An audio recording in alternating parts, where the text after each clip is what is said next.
Now let's move on to the next one. यहाँ हम बात करने वाले हैं असम मेघालय के बॉर्डर डिस्प्यूट के बारे में, किस तरीके से क्या हो रहा है और क्या क्या इसका अपडेट है, इसको हम समझते हैं। कॉन्टेक्स्ट ये है कि रिसेंटली 29 मार्च को चीफ मिनिस्टर ऑफ असम और मेघालय दोनों साथ में आते हैं, union home minister Amit Shah के सामने में, दोनों ने साथ में मिलकर कुछ प्रॉब्लम्स को सॉल्व किया। Just try to understand, total 12 ऐसे रीजन्स हैं असम और मेघालय के बीच में जहां पर बॉर्डर डिस्प्यूट्स हैं। उनमें से 6 रीजन्स ऐसे हैं जो कि राइट नाउ रिसेंटली सॉल्व हो गए। नाउ अगर आप टोटल असम और मेघालय को मिलाकर देखेंगे तो अराउंड 884 किलोमीटर का बॉर्डर बनाते हैं दोनों कंट्री मिलकर के। And this particular dispute it actually goes back to Britishers time. देखिए ब्रिटिशर्स के टाइम में असम जो था वो बहुत ही लार्जर स्टेट हुआ करता था, it was the undivided Assam. और उस टाइम के अनडिवाइडेड असम के अंदर राइट नाउ अभी का नागालैंड, अरुणाचल, मेघालय, मिजोरम, ये सब इसका पार्ट हुआ करता था। Let me show you this thing on map. Okay, this is the present day map of north eastern states, जहां पर देख सकते हैं दिस इज असम, ठीक है, this is Assam.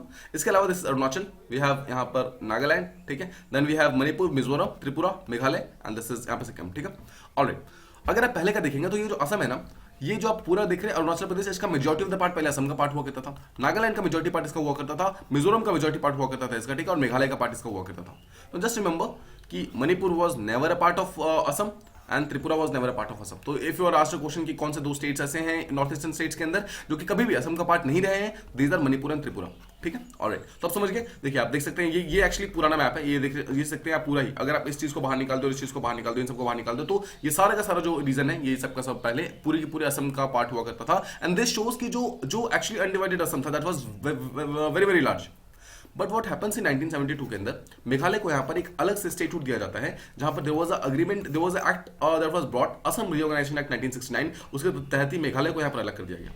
Now although despite the fact 1969 के अंदर मेघालय अलग हो जाता है और उसको एक बॉर्डर डिमार्केट किया जाता है, बट 1969 से मेघालय जो है अपने एक अलग इंटरप्रिटेशन लेके चल रहा है कि हमारा बॉर्डर कुछ और है, राइट। उसी इंटरप्रिटेशन के कारण प्रॉब्लम्स है वो बढ़ रही है। देखिए प्रॉब्लम्स तो उसी टाइम से इमर्ज हो गई थी, बट 2011 के अंदर फाइनली मेघालय ने सामने आकर बोला 12 ऐसे एरियाज बताए जो कि असम के साथ वो डिफरेंशिएट करता है, मतलब कि ऐसे एरियाज जो कि असम और मेघालय के बीच में वो बॉर्डर एरिया, मतलब वो डिस्प्यूट की तरह देखता है।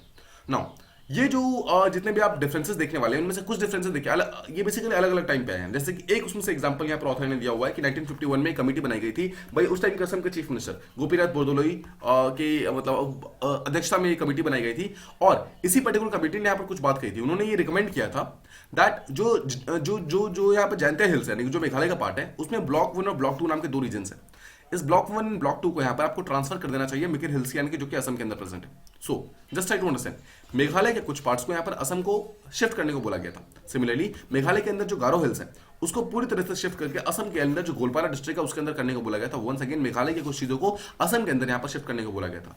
तो दो यहाँ पर देखिए असम के यहाँ पर चीफ मिनिस्टर थे वो, तो ऑब्वियसली ही विल मतलब कहीं ना कहीं वो एक्ट करेंगे असम के मतलब असम के फेवर में ही। सेम चीज यहां पर हुई थी।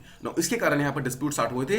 यहां पर असम का मानना यह है कि जो भी रीजन है वो हमारा है, ठीक है, मेघालय बोल रहा है हमारा है। दी आर द 12 एरियाज जो कि एक्चुअली असम क्लेम करता है मेघालय के अंदर, असम और मेघालय के बीच में डिस्प्यूटेड है। We have Tarabari region, we have Gizang reserve forest, we have Hahim, we have Langpi, we have Borduar, we have Boklapara, we have Nongwah, ठीक है, खानापारा, दिशमुराई, खांडुली, सायार, मतलब Ratacherra, block 1 block 2। Now the question comes कि क्या आपको ये सारे के सारे याद रखने हैं? Not at all. Don't ever try to remember all these. Now I'll tell you 3 names. आपको ये 3 names यहाँ पर definitely याद रखने हैं. First things, Gizang Reserve Forest. The first question that can be asked is कि असम मेघालय बॉर्डर के अंदर की जो डिस्प्यूट है उसके ऊपर कौन कौन से इनमें से फॉलोइंग रीजंस हैं। सो द रिजर्व फॉरेस्ट, जितने भी national parks, wildlife sanctuaries, ये सभी से एरियाज के अंदर है, you must remember those names. तो Gizang reserve forest is very very मतलब इंपॉर्टेंट यहाँ पर। Second we have a region called as Boklapara. Boklapara एक ऐसा रीजन है जो कि बहुत ही छोटा है, but this has been one of the सबसे इंपॉर्टेंट एक टाइप का कॉन्फ्लिक्ट का मतलब जड़ रहा है, ठीक है। तो बोकलापारा के बारे में आपको मालूम होना चाहिए। And third is we have Khanapara. Khanapara भी एक बहुत इंपॉर्टेंट है जो कि लगातार न्यूज के अंदर रहता है। एंड अपार्ट फ्रॉम दिस आपको बाकी चीजें याद करने की जरूरत नहीं है। You can go through this, 2 से 3 बार आप उसको पढ़ सकते हैं, but apart from this don't try to remember this thing, आपको उसको याद नहीं करना है। सो जो 1969 का जो एक्ट था, जो असम रीऑर्गेनाइजेशन एक्ट आया था, वो इसी रिकमेंडेशन के ऊपर बेस्ड था, जहां पर वो बोलता है कि मेघालय से कुछ चीजों को असम के पास ट्रांसफर कर दो। बट मेघालय ऑब्वियसली चीज को रिजेक्ट करता है। वो बोलता है कि ये सब कुछ हमारा है, हमारा खासी जयंतिया हिल्स का पार्ट है ये सब, लेकिन असम का बदले में ये बोलना है कि मेघालय के पास कोई भी पेपर्स नहीं है, तो कोई भी डॉक्यूमेंट्स नहीं है प्रूव करने को कि ये सब एरियाज आपका है, तो ये सारा के सारे एरिया मतलब असम का हो गया। और इसी कारण जो दोनों ही प्रॉब्लम्स है असम और मेघालय के बीच में, सबका सब प्रॉब्लम इमर्ज हो जाता है, ठीक है। नाउ बहुत सारे ऐसे अटेम्प्ट्स ऑलरेडी हुए हैं पास्ट के अंदर जो कि इस पर्टिकुलर बाउंड्री डिस्प्यूट को सॉल्व करने की कोशिश करते हैं, जैसे कि 1985 के अंदर जो असम के चीफ मिनिस्टर थे उस टाइम में सैकिया सर, और मेघालय के चीफ मिनिस्टर जो मतलब सांगमा सर थे, कैप्टन W.A. सांगमा उनको मतलब नाम था उनका, दोनों ने साथ मिलकर एक ऑफिशियल कमेटी बनाई थी। जो कि आपने सुना होगा, जस्टिस चंद्रचूड़ जो कि चीफ जस्टिस ऑफ इंडिया थे उस पर्टिकुलर टाइम में, उनके मतलब हेड के अंदर एक कमेटी बनाई गई थी, but this particular committee was unable to find any type of solution. इस टाइप का सॉल्यूशन निकला नहीं था। तो करंट फैक्ट क्या है फिर? करंट फैक्ट ये है कि रिसेंटली जुलाई 2021 के अंदर एक प्रॉब्लम, मतलब एक बेसिकली एग्रीमेंट स्टार्ट होता है, जहां पे असम के चीफ मिनिस्टर जो राइट नाउ हेमंत बिस्वा शर्मा है, और मेघालय का जो है वो कॉनरेड सांगमा है, दोनों साथ में मिलकर डिसाइड करते हैं कि जो 12 प्रॉब्लम्स है ना हमारे, जो 12 डिस्प्यूट है, उसको हम सॉल्व करते हैं। अब देखिए, let me tell you one thing. यहाँ पर जस्ट सपोज आपका यूपीएससी का सिलेबस है यहाँ पर, ठीक है, and you have two different things to study, one is easy one and one is very hard one. तो आप सबसे पहले कौन सा फिनिश करना चाहेंगे? आई वुड सजेस्ट कि पहले गो थ्रू इजी वन। आप इसको कर लेंगे तो you will get a motivation कि you have completed at least one part of the syllabus and then move on to the hard one. ये भी आपका कंप्लीट हो जाएगा फिर ऑटोमेटिकली, ठीक है। अब देखिए, सेम चीज यहां पर असम और मेघालय के अंदर हुआ। नाउ टोटल 12 एरियाज डिस्प्यूटेड थे, उनमें से 6 एरियाज ऐसे थे जो कि काफी मतलब कम प्रॉब्लम वाले थे, मतलब they were less of a problem, और उसको सॉल्व करना आसान था। एंड बाकी 6 एरियाज ऐसे थे जिसको सॉल्व करना कॉम्प्लेक्स है, मतलब काफी ज्यादा प्रॉब्लमेटिक है। तो व्हाट डू यू सजेस्ट, पहले किसको सॉल्व करना चाहिए? जस्ट लाइक यू थॉट, पहले हम 6 जो कम एरियाज वाले, जो कम प्रॉब्लमेटिक है, उसको हम सॉल्व करना स्टार्ट करेंगे। तो same thing was done.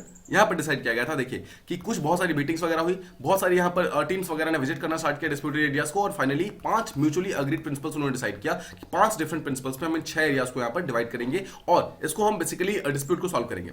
First was historical perspective, हम हिस्टोरिकल पर्सपेक्टिव देखेंगे। सेकंड, हम जो लोकल पॉपुलेशन रह रही है उसकी एथनिसिटी को चेक करेंगे, मतलब किस पर्टिकुलर एथनिक ग्रुप के वो प्रेजेंट है। Third, will talk about the contiguity with boundary, boundary से कितनी दूर है, कितने पास है वो। Fourth is people's will, people के लोग वहां क्या चाहते हैं। And final we have administrative convenience, मतलब कि हर एक स्टेट को अपने आप को एडमिनिस्ट्रेटिवली ज्यादा convenient banana, that is very important. इन्हीं सब चीजों को ध्यान में रखकर एक फाइनल सेट ऑफ रिकमेंडेशन यहां पर रखा जाता है, मतलब एक बनाया जाता है, and this is the final chart. Now, this particular thing has been released just 2 to 3 days ago, तो ये पूरी तरीके से अपडेटेड है, you can rely on this particular thing. Fine enough. Total 6 reasons कौन कौन थे जिसके बारे में रिसेंटली अभी प्रॉब्लम सॉल्व हुई है? These are the reasons. Just remember, देखिए नाम याद नहीं करने, बट you just remember कि 6 आउट ऑफ 12 टोटल यहाँ पर डिस्प्यूट प्रॉब्लम सॉल्व हो गई है। First was Tarabari, second is Gizang reserve forest, third is Hahim, fourth is Khanapara, fifth is Boklapara and sixth is Ratacherra. Now as I told you, first Gizang reserve forest, Khanapara और बोकलापारा, तीनों ही जो important चीजें हैं, तीनों का यहाँ पे प्रॉब्लम सॉल्व हो चुका है, ठीक है। देखिए, असम के अंदर there is region called as Kamrup, Meghalaya के अंदर there is a region called as west Khasi hills. इन्हीं के बीच में टोटल 3 यहाँ पे प्रॉब्लम्स है, ताराबारी, गिजांग और हाहिम।